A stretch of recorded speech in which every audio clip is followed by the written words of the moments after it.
Hello, and welcome to another episode of Video Game Reviews. Today we're going to be talking about Final Fantasy IX on the Nintendo Switch. Now, if you go back to the time of the original release of this game, it was pretty controversial. A lot of people really didn't like it at the time, which immediately makes me want to like it more, because I'm just that way.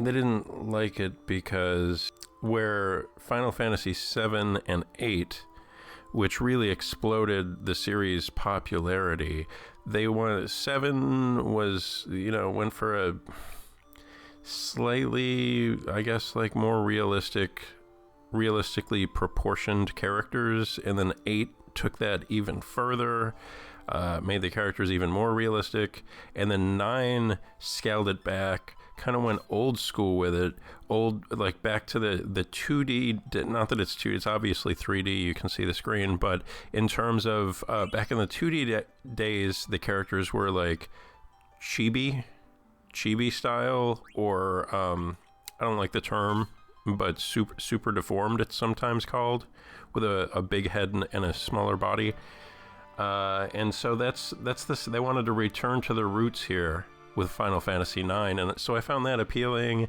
I found the setting being more fantasy here, like a return to more of a fantasy setting here, to be also very appealing to me. Whereas I feel like they went a little, obviously a bit modern or futuristic in some ways with 7 and 8.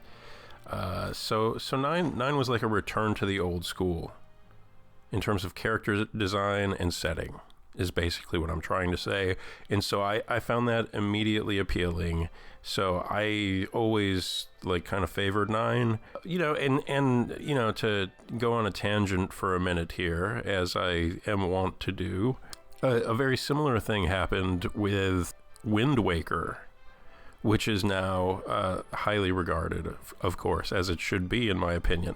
I loved the Legend of Zelda: The Wind Waker immediately. I thought it was amazing, but you had a bunch of kids at the time where their introduction to Zelda was on the N64 with the Ocarina of Time, and that is just what that's what a Zelda game was supposed to be to them. And so they saw the cel-shaded thing, and they were just like, what is this? This is not Zelda. And I'm like, Zelda's been switching it up since the second game in the series. Zelda is not one thing. And so it's the same thing with Final Fantasy as well. And some people just had a hard time adjusting, but I thought it was, in both cases, Zelda and Final Fantasy, I thought that the two respective games in question were a great direction for those respective series. And eventually, a larger group of people have come around to kind of see the light on that. Now, the graphics. Here's my opinion on the graphics for Final Fantasy IX on the Switch. It's basically a re-release. I'm sure these graphics are probably cleaned up from the PlayStation original. I don't have them side by side to compare, but I'm sure they are. But honestly, I feel like enough time has, the PlayStation 1 was long enough ago that I would have been more interested in a redo, totally redoing the character models. Like they've done with, I guess Final Fantasy 7. They've completely changed and remade Final Fantasy 7 on the, PlayStation 4, I guess. And they've done the same thing with Resident Evil 2 and 3. They've got a really, really modern remake of those games, a complete remake. And I feel like this would have benefited from that. The graphics, I see, but I'm not a fan of, while I love primitive pixel art, I am generally not a fan of earlier polygons. They're tough to look at, man. But as that goes, as that era of 3D graphics goes, this is a pretty good looking game. The audio is also, of course, very good. It's a Final Fantasy game. They always have great audio. They aren't in my personal top tier, for audio, but they're good. And a lot of people would put the Final Fantasy games on their top shelf where the music and the sound is concerned. So now we get to the meat and potatoes and the real controversial part of this review, and it's just that I have never really cared for Final Fantasy. I've always felt like it's been an overrated series. Here's why. You may have heard this before, maybe not. In my opinion, Final Fantasy really took off as a series. Final Fantasy really took off as a series with 7 and 8 because at the time they were unbelievably good-looking games. They were some of the best-looking games for their time, and that's what really hooked people in, were the graphics. But I wasn't really convinced by that, and I wondered why Final Fantasy, as opposed to other JRPG series, was the one that took off. Really, for this reason. So all Final Fantasy games start off pretty interesting, and 9 here is no exception. They start off pretty interesting, a pretty cohesive story, decent characters. The characters in Final Fantasy games I've always found lacking because they're not even really characters. Most of the time they're like archetypes of characters. Like, they're a bit generic for me. They're like, I am the paladin and I do good and that's what I do. Oh, and I'm the shifty rogue and I'm a little dodgy, but I have a heart of gold. And I'm the healer, why are we always fighting? Blah, blah, blah. Like, they're very one-dimensional to me. Whereas I've played other JRPGs with, not 3D graphics, but the characters and the dialogue, they came alive. The characters really came alive in other JRPG series, and in every Final Fantasy game I've ever played, they fall kind of flat, to me at least.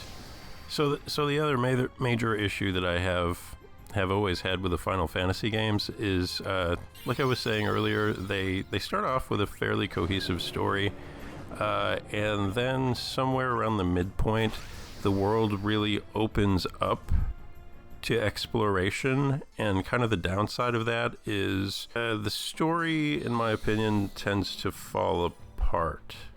The emphasis goes from the narrative to exploration, and those feel like they should be two separate games. And honestly, if they were, I wouldn't play the exploration game. That part is unbelievably boring to me.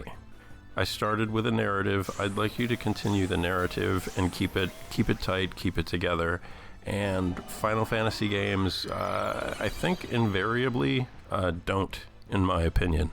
Now, if you disagree with me, don't get grumpy on me.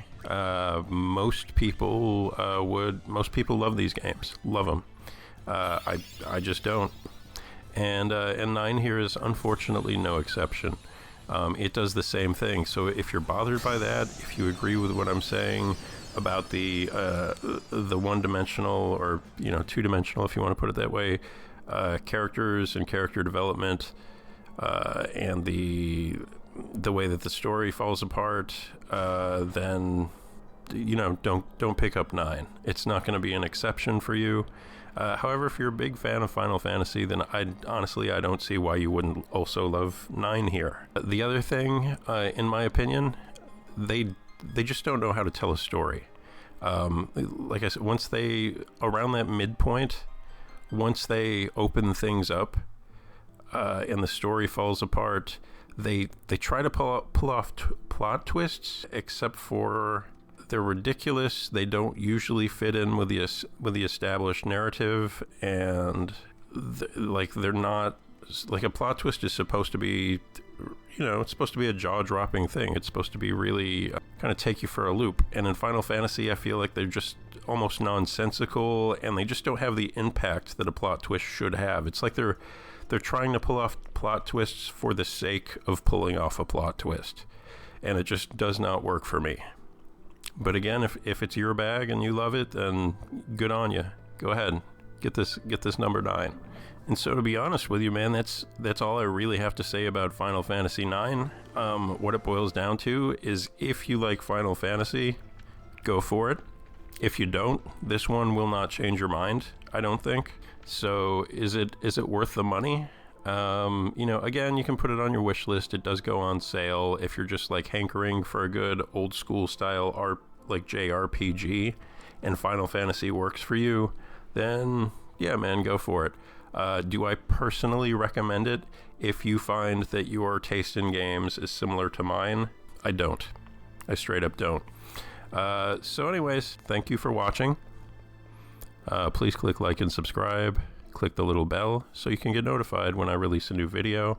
And I'll see you guys next time. Bye-bye.